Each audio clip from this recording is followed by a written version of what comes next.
Hi everyone. So we are live today with our seventh episode for the season. Right. This is a team preview, and with me I have my co-host Nehal, FPL Masala. Nehal, how are you, man? All good, all good. Just watching preseason and taking in whatever we can take from preseason, use that information for our FPL picks.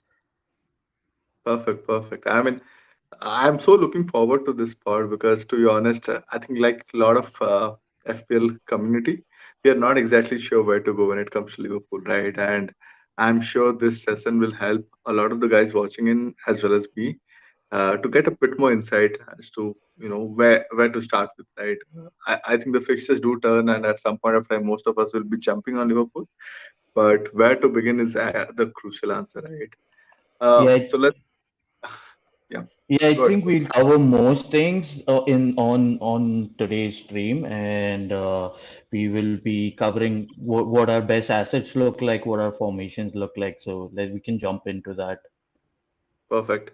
Let's start with what is planned for today. Sure. So what I'm going to be doing is I'll just give you a rundown of how our last season was, some key stats, some stats regarding who were our top scorers, what were our points like, and where our positions were. Then go over the transfer window.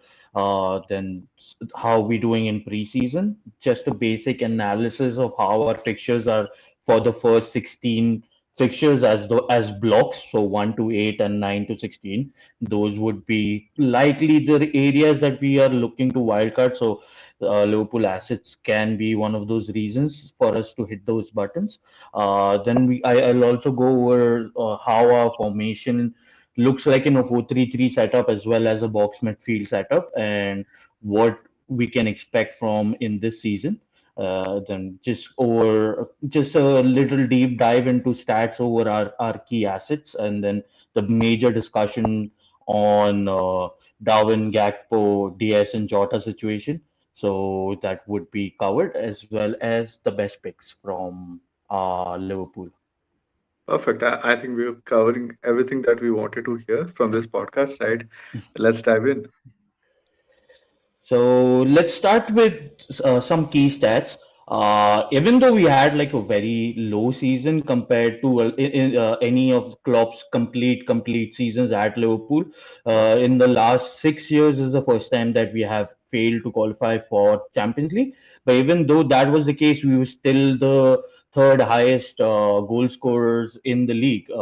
In addition to that, the reason that we dropped down a bit was also from a defensive point of view. We conceded around 47 goals last season, which is like the seventh best in the league. Which we dropped from the best in the league to seventh best. So that kind of caused a lot of issues when it came down to closing down games. We drew a few games, we lost a few open games, so that was one of the reasons that we saw a decline in position for Liverpool, and we ending up in Europa. Uh, and from a fantasy point of view, we were at 75 goals and around 66 assists. The 66 assists includes all the fantasy assists as well. So even though we were scoring goals, we were conceding them on a very high scale. So that was affecting the overall performance of the team.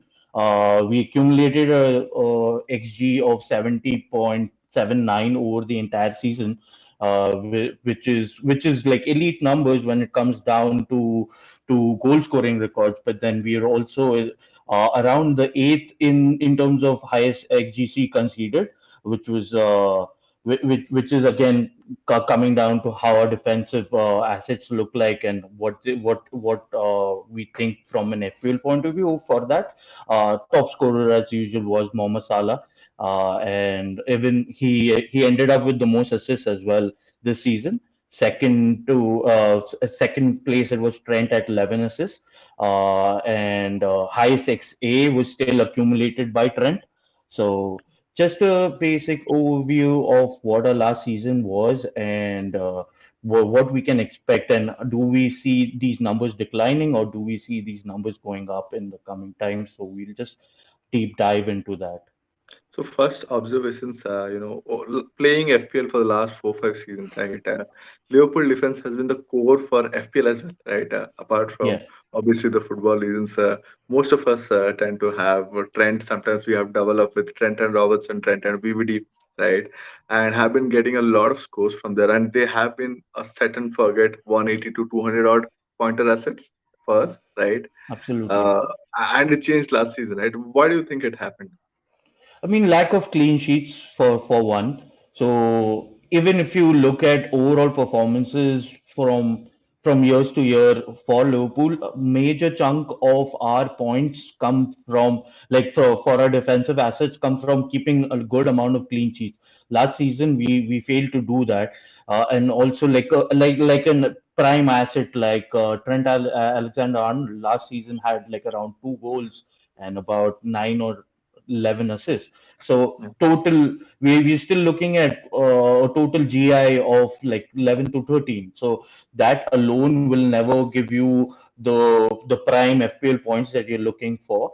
So the amount of goals that we were conceding with the aging midfield, that was major reasons of concern for Liverpool, and also major reasons of concern for our defensive assets from an FPL point of view, because we failed to cut down a lot of advances through our midfield, and it put a lot of pressure onto our defense.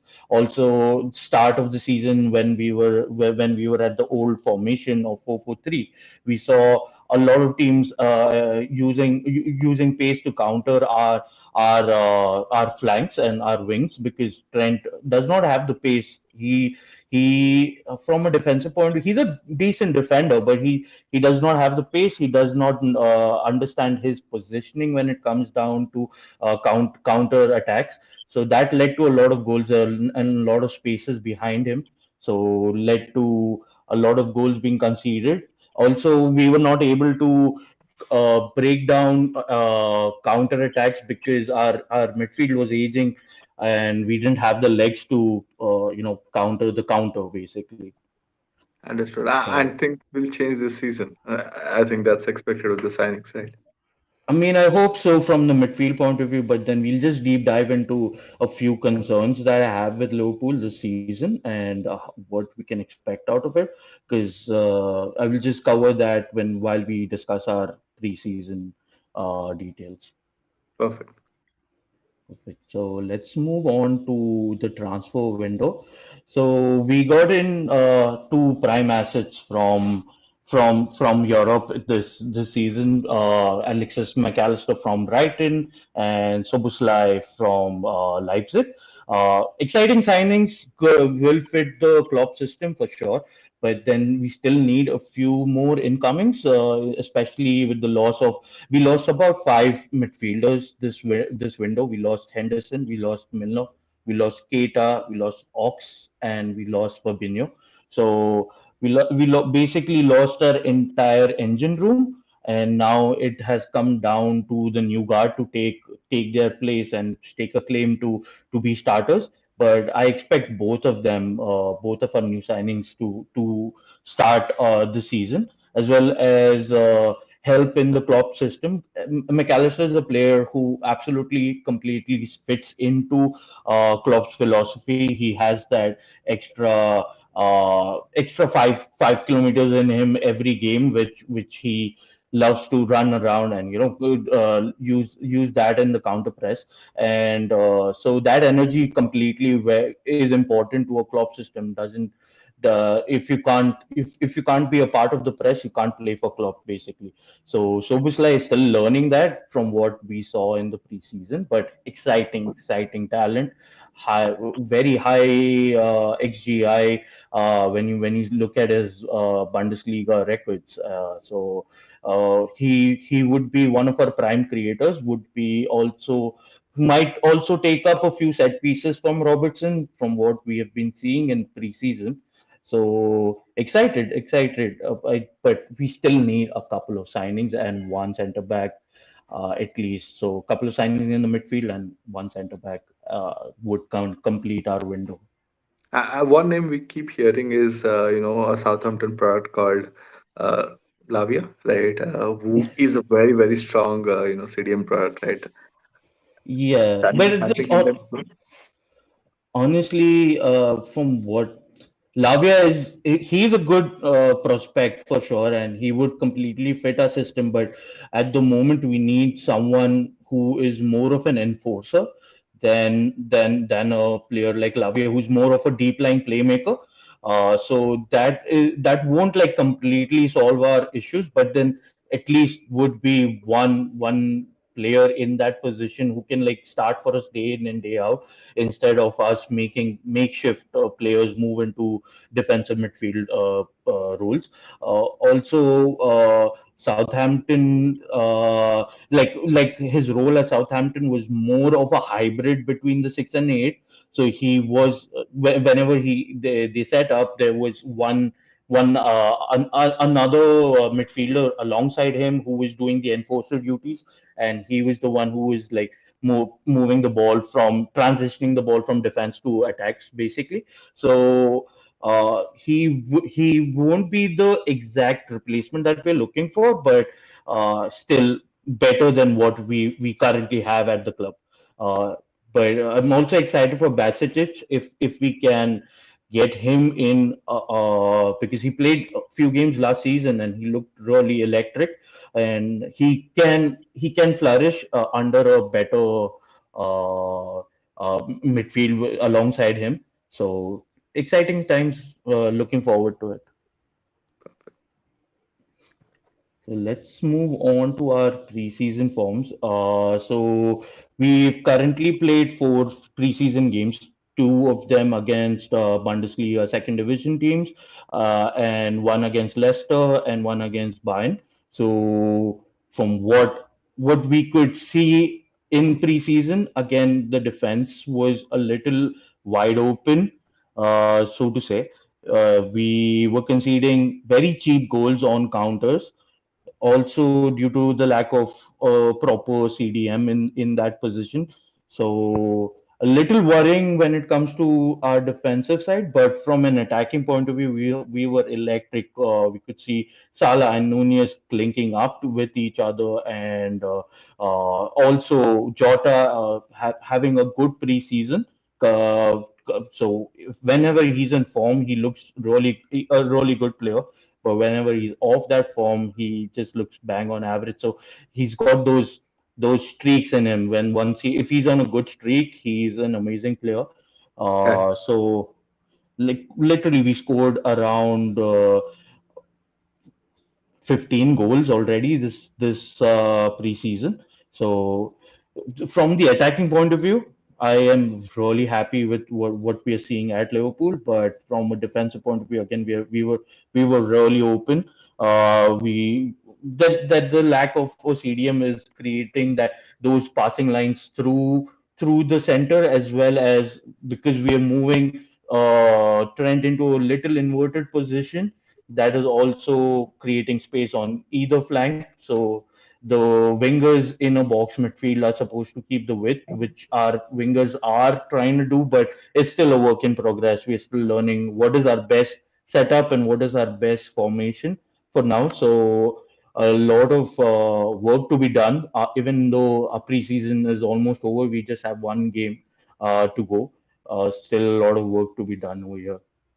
and I saw a tweet which said Salah had like 5 or 6 assists so far in the preseason. Yes, Is it the yes. new role? Is he now the creator? I mean, from what I saw in the preseason games, he feels like he's taken up as the leader of the attack, and now he wants to link everyone else Okay. into the play as well. He's no more the selfish Salah that we were seeing. He will still take Yeah. that one odd shot. I mean, that's in him to do it, Yeah. and it's completely understandable when he does that. But he's been linking up well with our forwards. He's been linking up well with the midfield, also pushed a little wide, not very close to the goal. So that is also creating an impact on his role as a goal scorer in the team and more of a creator, because a lot of our build-up play happens through the wings as well. Even in the even in a midfield, we do move the ball onto the wings to widen the play and stretch out defenses. So that's going to be one of his roles that he's going to be taking up. So he's not going to be very close to the goal, but he will still be getting into those good positions, and was prime creator for us throughout preseason. Interesting times for Liverpool attack. Yeah, I mean, I'm looking forward to it, but when it's sometimes you gotta like look at what we are gaining out of it. Are we moving our best attacker onto the wings and not closest to the goal? Are we affecting his performance? Are we affecting our growth in that case? Or are we now looking to transition away from life after Salah? Like, are we looking at life after Salah and get in other players to be our goal scorers? So it's a trade off on what we are expecting, and also he fits into his role in the current system very well. So he's taken it up in him, but he will still look for he still have an eye for goal and take those chances whenever he gets them. And how did the other attackers look? For example, I think Luis Diaz came. He was injured most of the last season, right? How's he looking now? He, like I always said, if we look at our best left winger, Luis Diaz is our best left winger by a mile. But his role again was to keep the width. So he's been doing that well. Looks very fit. Looks on it. Got his pace back and looks like the same player before his injury. So nothing be lost on his flair or on his pace on that side. So he seems to be the same person that came back after the injury, and Okay. he's looked good. He's looked good, but he's not had like a standout performance in preseason yet. Understood. And we already have a couple of questions around the assets, but I think we'll get into it like 5 or 10 minutes later, once we Sure, go a bit sure, deeper into the structure of Liverpool, right? sure. So let's move on to our fixtures. So one second, I got the wrong slide, I guess. No, like okay. So just stats on how our preseason was. So 1 goal, 6 assists from Salah. Gakpo with 2 goals and an assist. Darwin Nunez with 4 goals. Two of them a little patchy, but two of them really good finishes. Jota with the complete turnaround that we saw in the second game. No, in the first game. So 2 goals as a brace at the end of the game, as well as chipped in with 2 assists. Luis Diaz scored a very, very good goal, got into the box, cut from the flank, and scored that right foot goal. So good. It was a decent preseason for all of our attackers, but from a defensive point of view, we were still a little laggy. So let's move on to our fixtures. So I've blocked our fixtures into two blocks, first 1 to 8 and the other one from 9 to 16. So from 1 to 8, we face a little rocky run when compared to 9 to 16. So a basic overview of when our eyes would be on Liverpool assets and what's the best time to jump on them. So we start off with Chelsea. Second game week is the prime game week. Everyone is looking for Liverpool assets as of now. At home against Bournemouth. Last year we had a 9 goal run over there, so might be one of those fixtures to target for us. But then the rest of the block does not look too good for us from a defensive point of view, as well as from an attacking point of view as well.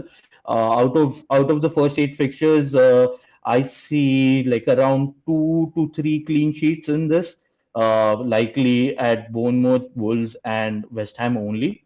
So from a defensive point of view, our first 8 fixtures are not the best.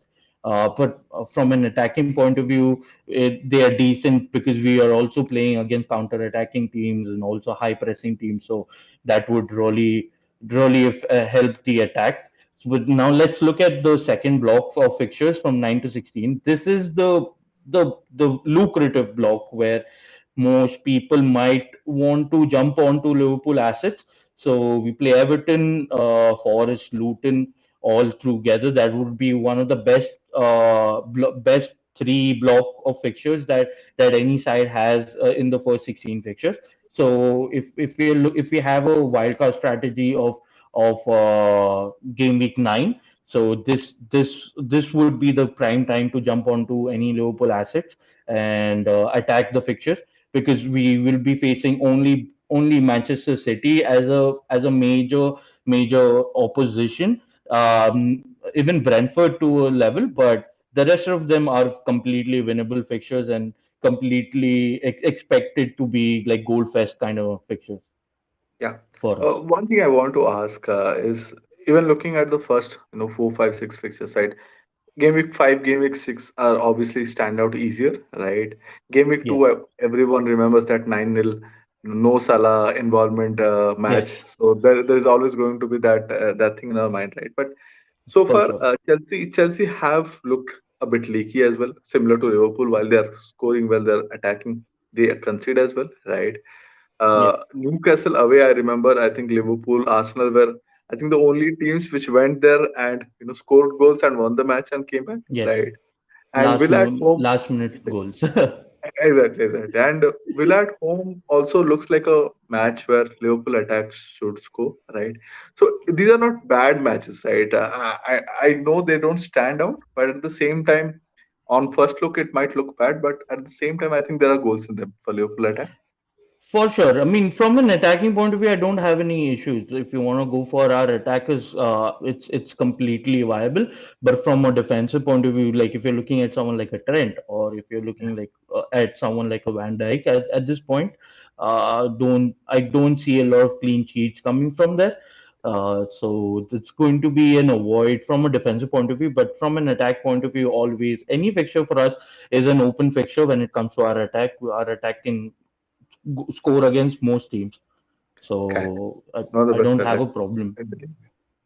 Yeah, Makes sense. I don't have a problem if from an attacking point of view, just the defense kind of not the best. Got it. So let's move on to a little deep dive analysis of uh, how our two structures look like. So the first on the left, it's the 4-3-3 formation, which is the standard Klopp formation, and on the right is the box midfield that we transition to. So if you could look at Trent in this formation, he is the prime person to keep with, as well as Robertson on the left hand side. They are almost wing backs in a back four system, and they would be running all the way up and down on the flank and be providing those balls from the wings. Uh, and the CDM's role is to tuck in between the two central defenders and make it a back three whenever we are transitioning the ball, and whenever we are being counter pressed. So that is the CDM role when it comes down to 4-3-3. But and that also pushes Salah fairly close to the goal and very close into the box as well. And he's no more the person who's asked to just keep the width. He's asked to get into the box and score those goals that he's been scoring all over these years. But then what it does is, if Trent is pushing up from the right and Robertson's pushing up from the left, we don't have a coverage whenever we were hit with the counter. So it leaves a lot of space behind, in between the right-sided centre back and the left-sided centre back and the two fullbacks, and that exposes us by a very long way, because both of our fullbacks don't have extreme pace. They're not an Alfonso Davis. They're not Hakimi. So they're both lacking in pace, but they make up for it from their defensive acumen and their attacking input. So what that did was we had a lot of spaces appearing on each side. Also, whenever uh, we had the old guard of midfield. We were counter pressing and leaving spaces behind in between the CDM and the first line of attack. So that space was also utilized. So the ball could be played into the middle of the field. We have space over there, and then exposing the wings as well. So a lot of transitions came through this area. So that made Klopp change our system at the end of the season to a box midfield. In the box midfield on the right hand side, you would notice that Trent is the person who is now where a CDM was supposed to be. He would be an auxiliary CDM with uh, with a number six. He's going to play at the hybrid 6-8 and also cover the half spaces in between Soboslai and Salah. So that gives him a good area to provide his delivery, but also affects. So what the box midfield does is also affects the role of Robertson in this whole setup. Now he has to since the wingers are keeping with, he has to now form a back three almost with Van Dijk and Konate, and that is not his best role. His best role would be to be that overlapping defender. So we saw a few dip in form from Robertson. I would put my neck out and say it was the worst season for Robertson last year in a Liverpool shirt. So a time for a transition maybe from him. Also on the right hand side, when we look at the box midfield, it's a responsibility of the two number eights, Soboslai and McAllister, to push ahead and join the press. So that would create a little bit of space on each side, and that's why it is asked for the winger to keep the width and asked to come back, track back, and defend. So in this system, all of the wingers are basically wing backs, acting as outlets for attacks, but also supporting defense whenever needed. It also pushes Nunez as or our number nine as the furthest person on the field and closest to the goal, and also is very exciting for our number eight slash number 10, who in this case would be either McAllister, Soboslai, Curtis Jones, until we sign anyone else. So they become prime products and prime assets to look from our system. So it's a basic overview of what we are looking at. So in preseason, we played both of these formations. We Okay. had the 4-3-3 whenever we played Bradley, and we played the Bradley on the right back role. And we also used the box midfield whenever Trent played as the right back.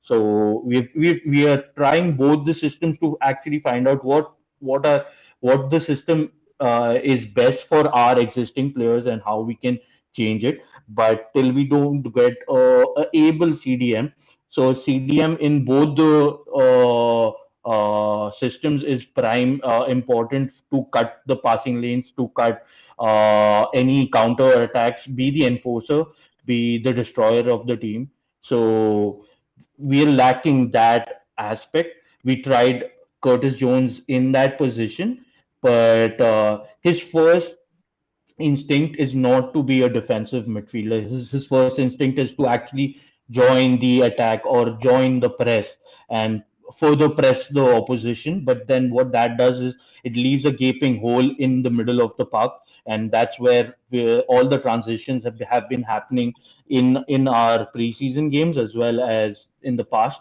And the ball is transitioned through the midfield and then over to the wings, and then because we don't have that coverage. Konate is not a right back to say. He is covering in that hybrid right center back, right back role. So a lot of spaces open up on either side of our defense and in the midfield. So we need that CDM to come in soon and help us with our attacks as well as with our defensive side mainly. Perfect. And one thing I want to ask, especially on the Sure. box side, right, I think Liverpool transitioned somewhere around game week 30-31, right, to Yes. this new structure. And Trent and Salah both picked up massively as FPL assists. I remember Trent was like, picking up one assist or one goal almost every match. That's my Yes. memory. It might be biased, right? So, uh, do you expect something similar for Trent? Because people are still checking on Trent, right? We have one of the questions which say, how important is Trent, right? 8 million might seem pricey, but if he's a midfielder who gives you an assist or a goal every match, I'll still take him. If he's a defender who still gives me those points, I'll still take him, right? So, how does it look for Trent as a FPL asset?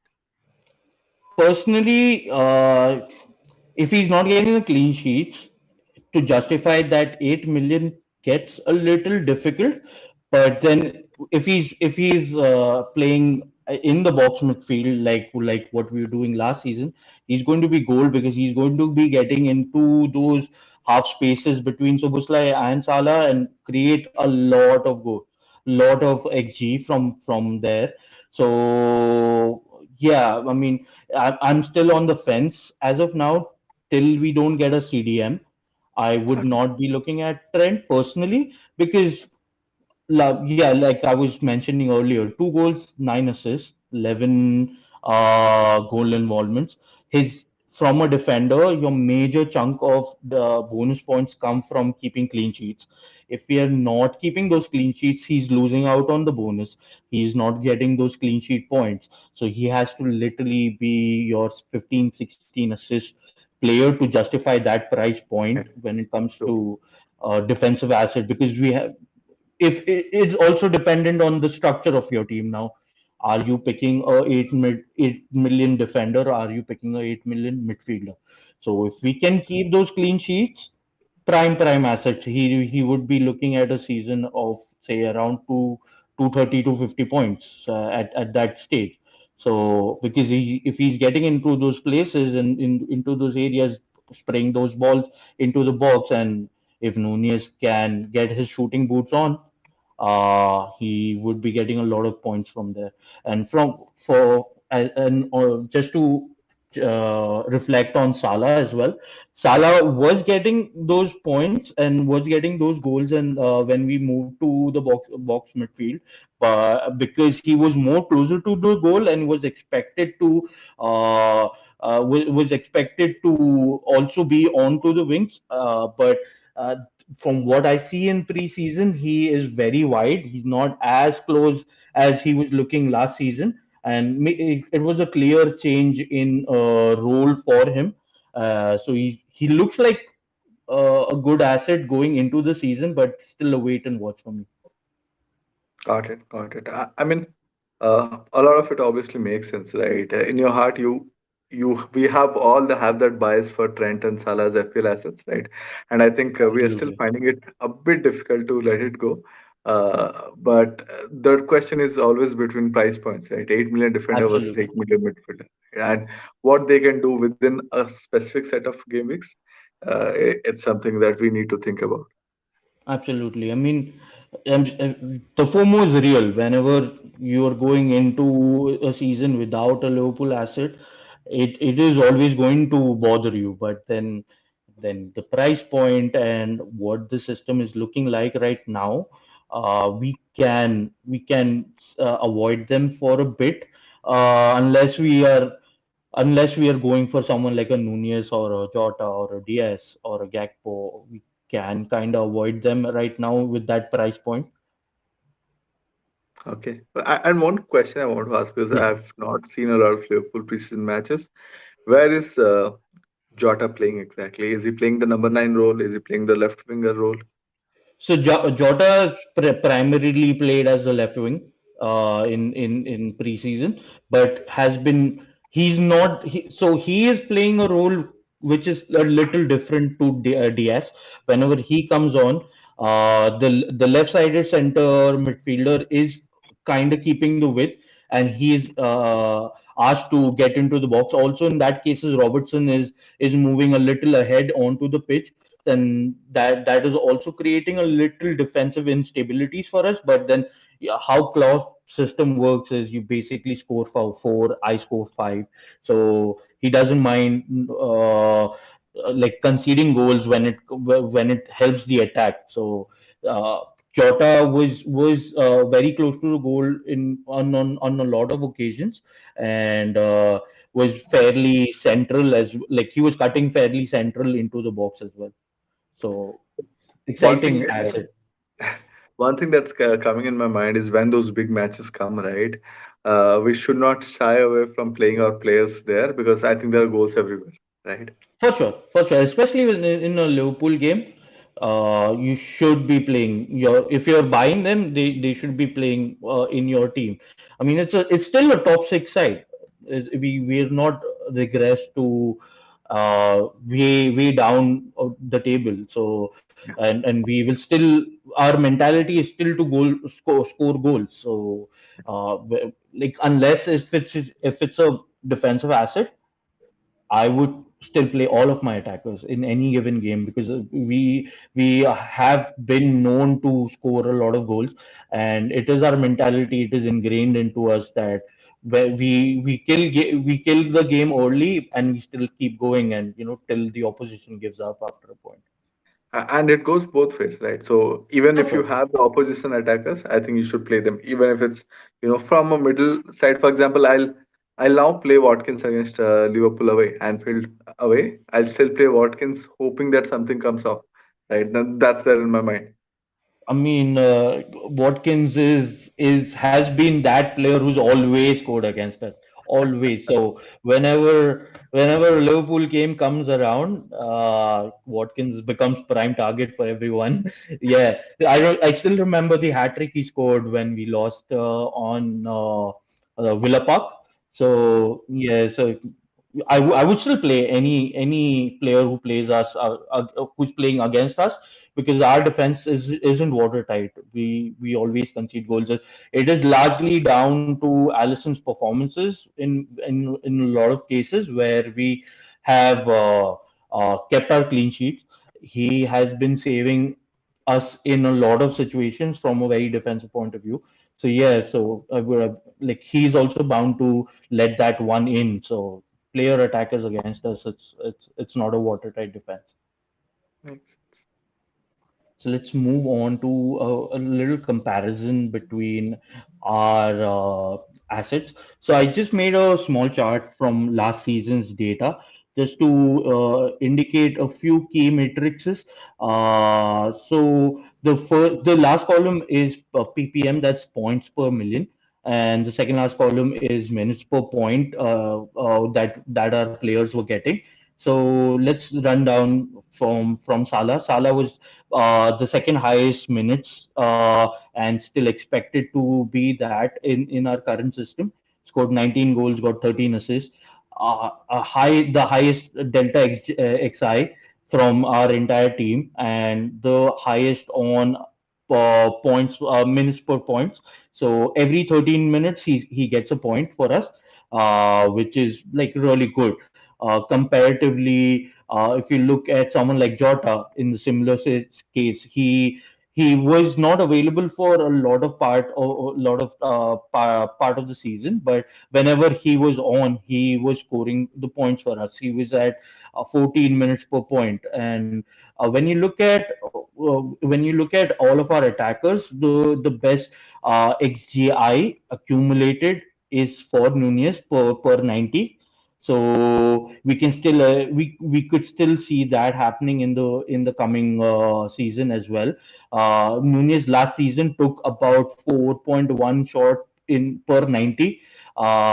So that being alone said, he is going to get those chances. It's just down to him to getting into the scoring books right now. It's all down to his finishing, which, to be honest, looked way better than what he was last season. He still got that mistake in him. He still got that thing where he will directly shoot at the goalkeeper, but now he's still finding the goal. So all players go through these patches where once you find that goal for consistently over a few games, you can just shoot the ball and it ends up in the net.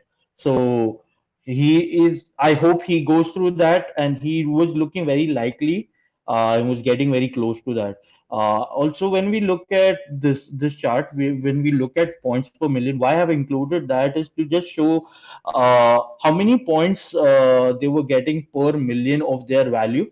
When you look at that, Trent becomes the highest points per million for us, even at 8 million, or he was like around 7.5 million last year. He was getting you 20 points per his million. So when you translate that to another midfielder, they are almost close to him. Another, so I did the similar activity for someone like Foden last season, and he was like around 15, 16 when compared to his points. So we are actually look when you look at Trent, we are actually looking at and comparing him to a midfielder.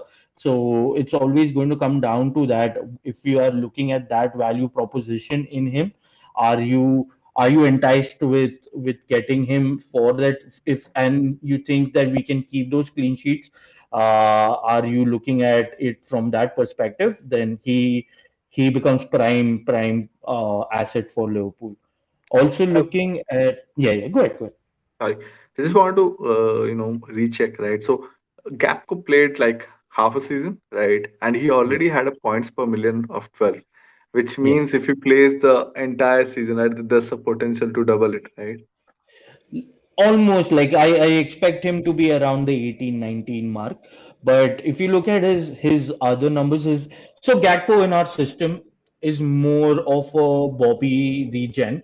So he is going to be the false nine. He's going to be the person who is going to be bringing the ball from the midfield and passing it around to his teammates and opening it up for others, and be the decoy in the box to open up spaces in between the defenses. But and that is clearly relayed on to his numbers as well. If you look at his xg, it's just 0.32 when you compare that to Nunez in a similar system.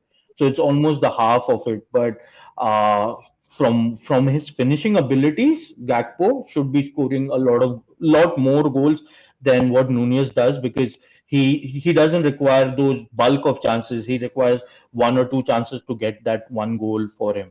So I expect him to be around the 15, 16 ish to 18, his ceiling, when if he gets the full season in. And I also wanted to go over DS's number. So he was injured for a big part of last season, but still accumulated one of the highest XGIs for us, Delta XGIs for us, when you compare over the field. So DS is another asset that I'm looking forward to having in the upcoming season. He's an exciting player for us. Again, Trent, elite numbers over here. 11 assists for a defender is really good, and another asset that we can keep an eye on, as well as Gakpo and Jota. Jota will we will I will go into more deep into a deep dive when it comes down to Jota versus Diaz in our upcoming slides. But Jota, whenever he's in a streaky form, just pick him. He's going to be scoring those goals. So let's move on to the talking point that we have over here. Darwin versus Jota, Diaz. Sorry, Darwin versus Gakpo, Diaz versus Jota. So what I have noticed over the past few preseason games, as well as over the last season, whenever we had like a very difficult game where we needed to break passing lines or create spaces, we have always played Gakpo over Darwin. Also because Gakpo offers the defensive duties, which was also mentioned by Klopp before the Bayern preseason game, and that's when Darwin did not start the game and Gakpo started the game. So what I see it as is whenever we'll have a difficult opposition, you can expect Gakpo to start, but I expect Nunez to start over him whenever we have the lesser lower table sides. So that is one aspect of it. Also, similar to when we compare it to Diaz and Jota, I expect Jota to start the difficult games because he offers another point of attack for us and point of goal scoring abilities when it comes down to that. Whereas Diaz would be the person I expect to start the easier games where we have to stretch low blocks and open up spaces in between them. So this is where I am currently. So, and also none of them are going to be nailed assets over 90 minutes for us in the upcoming season because last season we were fortunate from an FPL sense, but unfortunate from a Liverpool sense that we had a lot of injuries. So we could give all of them specific game time. But this season, when we have four attackers all fit for two positions, because all of them are versatile enough to play in all of those for two positions. So but when it comes to that, we are going to see a lot of 60s and 30s in these games. But when it comes to lower oppositions, I would hope Darwin will be the one who's going to be starting, especially with after giving him the number 9 jersey. Klopp has showed faith in him, and he wants him to take that mantle up and be the forward for us in the upcoming season. But when we are in difficult situations, we will always see Gakpo coming on and starting those games. Whenever we'll require additional man in the midfield, Gakpo can drop deeper and utilize those spaces and open up defenses. So as of now, that is where we are at from Darwin and Gakpo situation, and from Diaz and Jota again, it's quite similar. Diaz is going to be playing wherever we require width and wherever we require to open up closed defenses and to stretch the play. And Jota will usually come up as the impact sub in those games to kill out those games. Understood. And so the question will be, what do you expect, lineup game week 1, and what do you expect lineup game week 2? Do you think there will be two different lineups? I honestly, game week one, I think we might see Darwin starting over Gakpo because we want to go into the season and know who's going to be our first striker. And with the just because it's a number 9 jersey, I am hoping he would be the one who starts the season. And on the left wing, I always say Diaz is our best left winger. So, but since Chelsea has the back three, there is a very high possibility of Jota starting that game. Understood. So let's move on to our best assets ranked by me. It's as of now. So if you're looking at Liverpool assets for this season, I would always put Salah as number one, Trent as number two, Nunez as our third best asset, and Jota with his goal scoring abilities to be the fourth best asset for us. So just a rank from my side, it could be different for people. Just what I feel going into the season would be our best assets. Understood. And I really wanted to understand. I mean, given the fact that Jota has so much potential, right, and you do expect him to start, why is he at number 4? Why not 3 or 2? Somewhere around the fact, because without clean sheets, right, Trent falls down a bit, at least for the start of the season. For sure, but like the only reason I have put Jota in number 4 is because I'm not 100% certain that he's the starting left winger. But if he is the starting left winger, he's way above even Trent. So then they would actually swap positions. Nunes will still be our third best asset. Okay. And do you have Salah in your own team, FPL team? How are you managing? I honestly I have two drafts going in, and I'm keeping both of them alive till the last day to decide. So I have a Salah draft and a no Salah draft, but I As of now, I am leaning towards the no Salah draft because the amount of flexibility it offers and gives me a lot of money to move around on two bandwagons if it comes down to that. But then Yeah. I just I just love the man. Like even my handle is based off on him. So Okay. it's very difficult to go into a season without Salah, especially at that ownership. He's around 24-ish% this season, which It is makes sense. almost differential territory when it comes down to Salah. Yeah. And True. and if you pick him, you are going to captain in the second game week. So you have a differential captain for that Yeah. part of the season already. So it's a little difficult. I mean, I'm trying to convince myself to not play it from my heart and play it from my head. But then let's see when we are closer to deadline how things look like. And how will you predict the coming season for Liverpool? Right? What do you expect? Top four for sure looks likely. I mean, if we don't get a top four after the changes in the system and after the new legs, I think it would also be Klopp's last season with us because he personally is a person who walks away from clubs when he feels his methods are not working. He did Right. the same at Dortmund. He did the same at Mainz as well. So I'm hoping for us to get the top four and get back into Champions League. But that would completely require us to get a CDM before the window Yeah, ends. without If doubt. if that's not happening, then top six again.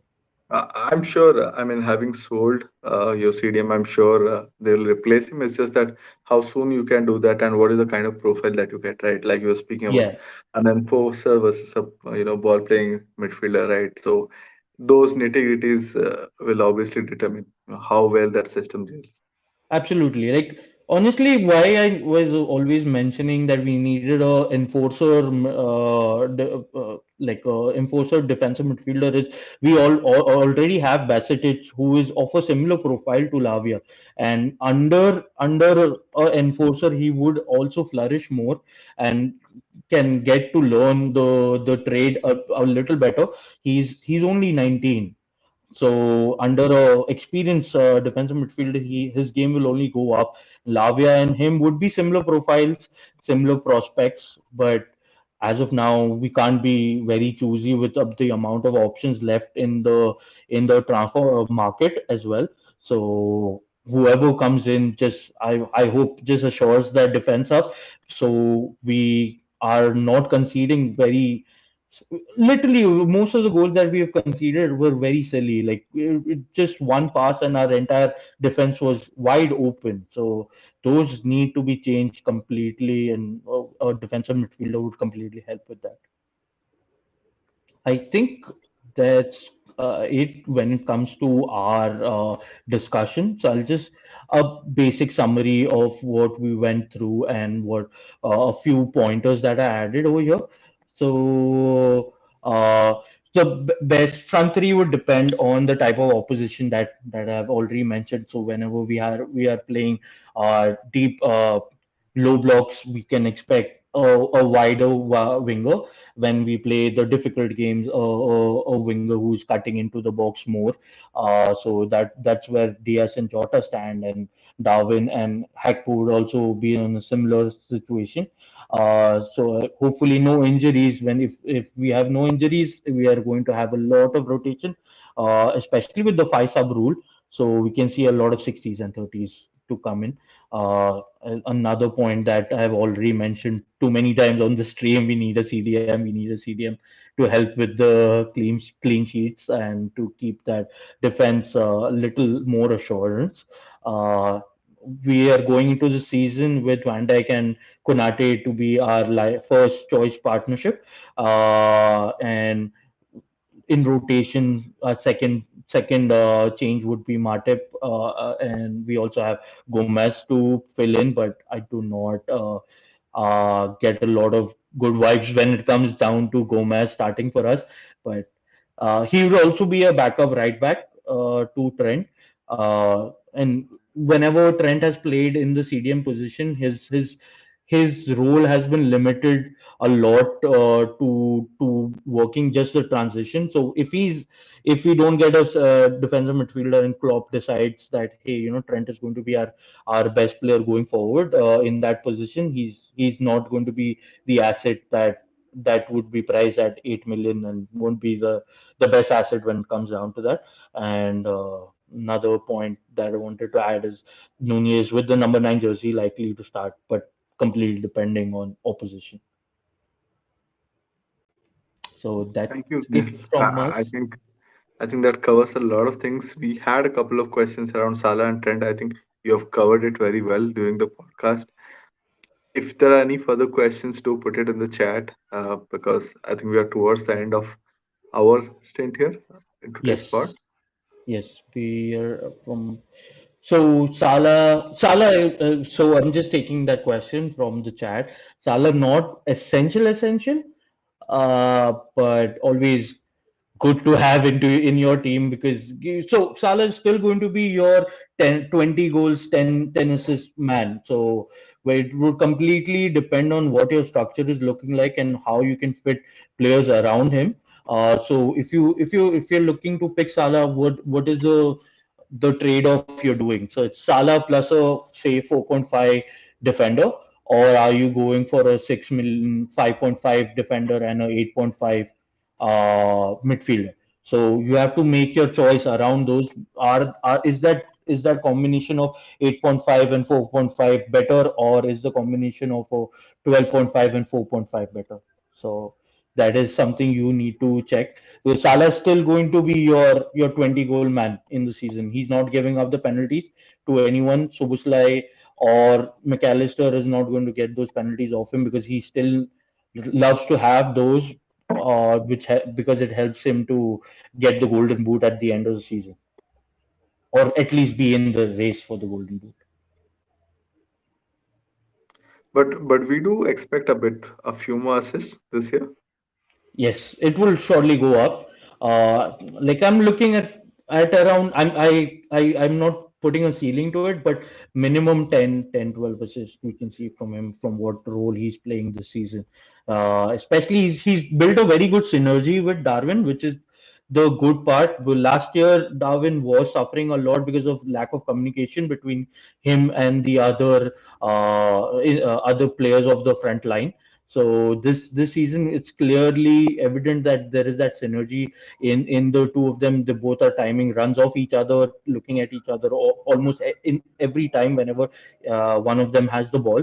So that is very exciting going into the season. Also, Klopp specifically has always started them together whenever we have played any preseason game.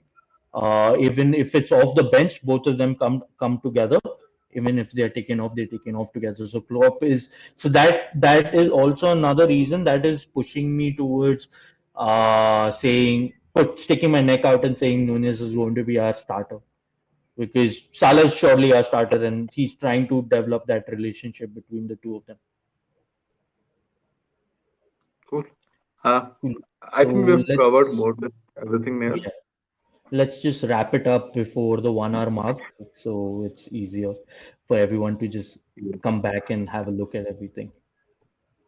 Cool. Anyways, Thanks a lot, Nehal. Thank you so much for taking us through Liverpool, right? Giving us so much of insights into the preseason, into the structure.